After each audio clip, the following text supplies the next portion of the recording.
Minkälaisia ajatuksia noi onnettomuusuutiset herättää? No ainahan se säväyttää, että kun niitä ei saisi tietysti olla yhtään. Ja sitten, että jos se joskus osuu omalle kohdalle, niin se on aina se vähän semmoinen pieni pelko siinä asiassa. Niin ajatteleeko, kun lähtee liikenteeseen, että jos tänään tapahtuukin jotain, varsinkin kun on lukenut niitä uutisia?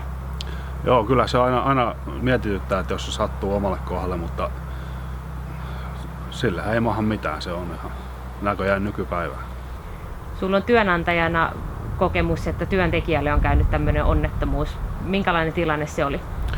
Joo, se oli 19.12.2007.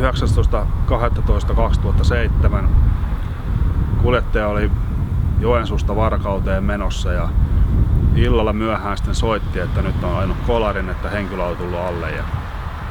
Ja häntä ei sattunut siinä, mutta on vähän mustelmia ja sanoi, että hoitohenkilökunta ja pääsyshenkilökunta on tulossa paikalle ja sanoi, että ei hän näistä mitään, että tilanteen mukaan siellä ja hänet vietiin sitten sairaalaan tutkittavaksi ja ei mitään suurempia vammoja.